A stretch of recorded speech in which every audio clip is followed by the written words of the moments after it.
Oli? Thank you. I'm actually going to start in 2015. I mean, we saw 1991, we saw 2012. I'm going to talk about the elections and the current crisis, and in fact, actually build on both what Amberian and Hakan talked about. But clearly, I mean, things appear to be spinning out of control in Turkey as you look at events in recent times. It's not just the violence that we've seen between the PKK and the government. In fact, you've seen actually quite significant PKK attacks that have created significant casualties among the security forces. But it is also the fact that the government is now responding, especially a government that is technically an election government. It is not necessarily a government that is a party government. It's supposed to be somewhat independent. In fact, it has two members of the pro-Kurdish HDP in it.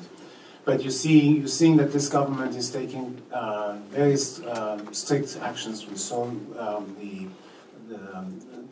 stuff that's going on in Cizre, where the whole town has been under curfew for 8 days. They lifted the curfew and reinstated it. You've had today the announcement that a great number of television stations that broadcast in Kurdish, which was one of the great aspects of the reforms that were introduced by Erdogan after the peace process started, that people could actually have television and radio stations and publish and broadcast in Kurdish. Those have not been closed today by the order of the Supreme Broadcasting Authority. We have newspapers that are being blocked from access. You can't reach certain newspapers online anymore because they're being blocked, again, without any kind of order by a judge or by a court.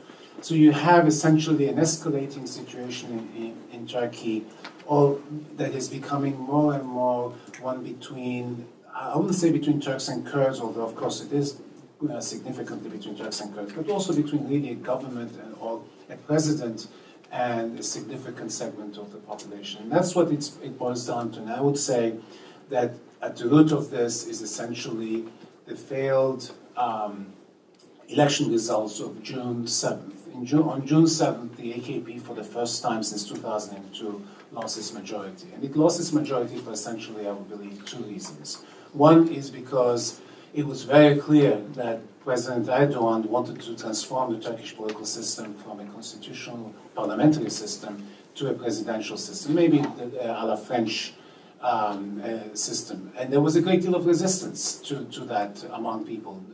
Not necessarily, this was not a Kurdish Turkish issue, but it became a way for people to express their opposition to Mr. Erdogan was to make sure that the Kurdish party would cross the 10% threshold. And two things that we saw happen in these elections. One is that a significant number of what people call white Turks, liberal Turks who live in Istanbul, or maybe even not very liberal Turks, but who wanted to essentially make sure that Erdogan doesn't get his majority, voted for the Kurdish party. The other reason, of course, is that most of the conservative Kurds in Turkey, who traditionally have always voted for the AKP, this time defected. And I think they've seemed to have defected for good. I mean, when you look at the Kurdish vote historically, most of the Kurds have always voted, with a declining percentage, I would say, voted for AKP or AKP's predecessors. I mean, if you think about the other Islamist parties that existed from Necmettin Erbakan onwards in the 1990s. So, but there was a break. And this 2015 elections was a case where we saw these conservative Kurds change sides. What's interesting, of course, is that these conservative Kurds are also very closely aligned with Mr. Barzani in the KRG. And despite Barzani's entities, despite Barzani's efforts to get the Kurds to vote for Erdogan, they didn't. Why didn't they do? And I would say there's a one-word answer for that, and that's Kobani. In Kobani, when the Turkish government made it very clear, and especially Erdogan made it very clear, that he would rather see Kobani fall to the hands of IS than be saved, that was a psychological break between the Kurds in Turkey and Erdogan. In a way, I think that is the breaking point when it comes to Kurds and Erdogan. Because, look, there were every reason why the Kurds should be actually thankful to Erdogan. Erdogan has done more in terms of pushing the idea that Turks and Kurds can live in one country, pushing the idea that can be a peace process. He talked to the PKK, even if he did not mean to, even if he did not, if his heart was not in it, as I think people now think is the case. The fact of the matter is that a major threshold was crossed. That threshold was talking to the PKK, talking to the enemy, and that is a point you can't go back from. In that sense, it's a very important threshold. So there were every reason why even conservative Kurds, who don't necessarily like the PKK, would have voted for Mr. Erdogan and his party. But the Kobani was a major psychological break. I mean, it was because Erdogan came on television and with great glee made it clear he wanted Kobani to fall. And the fact that the United States, as Ambergen said, shifted sides, decided to help the Syrian Kurds, also kind of gave the Kurds a great deal of self-confidence. But once the election results became obvious, and that Mr. Erdogan, even though technically, he's a constitutional president, he's supposed to be above party, he's not supposed to take part in elections, he did it. He basically ran roughshod of the Turkish constitution and participated, which is all the more reason why this election result was devastating to him, because despite his personal involvement, I mean, he was campaigning for the AKP, saying he wanted 400 seats, he still lost. So this defeat is more his defeat than it is the AKP's defeat, because people can say, well, the AKP was overshadowed by Mr. Erdogan. So almost immediately after the elections, he started to essentially maneuver in such a way that there would be another election. So if you can't get it if you can't win this time, maybe he hoped that he would win the second time. And he maneuvered the process in such a way that that's exactly what happened, what turned out, which means there will be a new election on November 1st. But in between, we have now suddenly an increase in the violence between the state and the PKK. Now, that to me is actually quite puzzling, in the sense that you look at it from the PKK's perspective, there was absolutely no reason for the PKK to escalate the process. Here you have HDP, makes it into parliament. Not only that, it has 80 seats in parliament. It has as many seats as a nationalist party that came in third. And in fact, technically, with the nationalists having lost to one member of parliament because they kicked him out, so HDP has more seats in parliament than the nationalists. So you have a young, dynamic, very successful politician in the person of Selahattin Demirtas. Technically, you would think that any peace process, if it's going to have real legs to it, needs to be handled through parliament, through democratically elected members of parliament. So why start the violence? The only thing one can assume is that there's a way in which both Mr. Erdogan and the PKK have one target in their mind, and that's Demirtas, and that's the HDP, that both essentially cannot. And this is a hypothesis. I don't, I haven't asked the PKK leadership and called them up on the phone and say, is that what you're trying to do? I mean, but the point I'm trying to make is that given the logic of the situation, in a way, there are two culprits here in terms of the increase in violence. Both Erdogan and the PKK essentially benefit from this violence in the sense that if it undermines the HDP. The HDP is between a rock and a hard place, as they say in the United States, in that its room to maneuver has been severely diminished by events,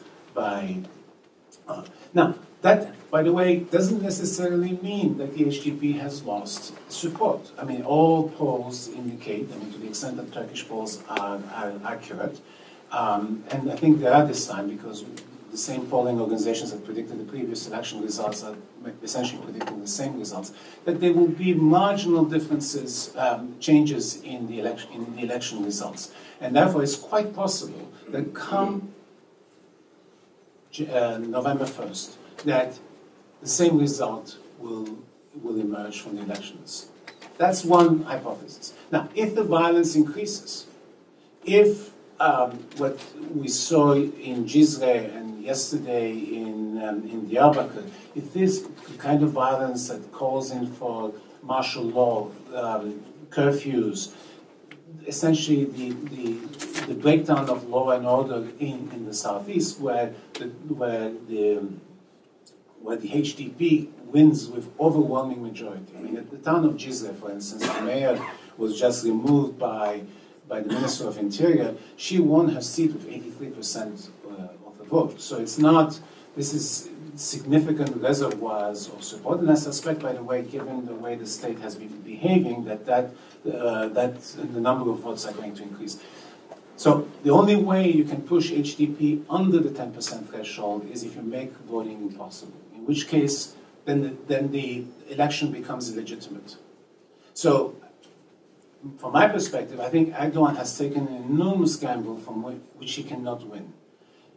If he loses in November, a clean November 1st election, it will be two major defeats for him more than his party in a row. He can create a coalition, and Amberin mentioned MHP as one possibility, which would be probably the best way for him in terms of trying to maintain both control and go after the PKK.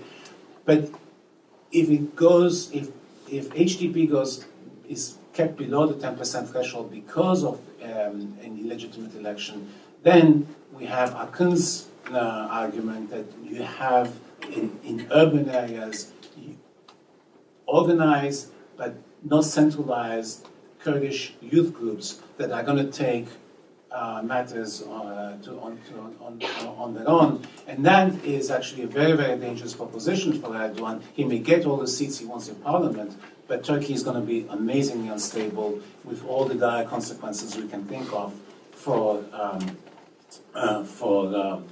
Turkish stability, Turkish economy, Turkish investment, tourism, you name it. So that's, in a way, Erdogan is a real gambler. For somebody who doesn't believe in gambling, I mean, he really is taking a huge gamble here, and I don't really understand why. The other, of course, I mean, as I said, the PKK is also the unknown and unclear actor here.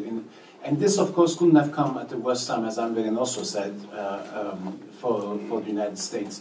Clearly, the pressure on the United States is increasing from the Turkish side. This weekend, there was a major NATO conference in which the Turkish chief of staff came out strongly and said, we are fighting 3 terrorist organizations at the same time. ISIS, the PKK, and the YPG. The YPG is the same organization that the United States is giving arms to. We are the YPG's air force, or they are our ground forces. So, I mean, we are working. It's the only group in Syria with whom we can work to essentially push back the ISIS. So this fault line that Amberin also described is actually becoming more and it's going to get more severe and could create serious dilemmas for the United States. And let me stop here. Great. Thank you so much, Henri.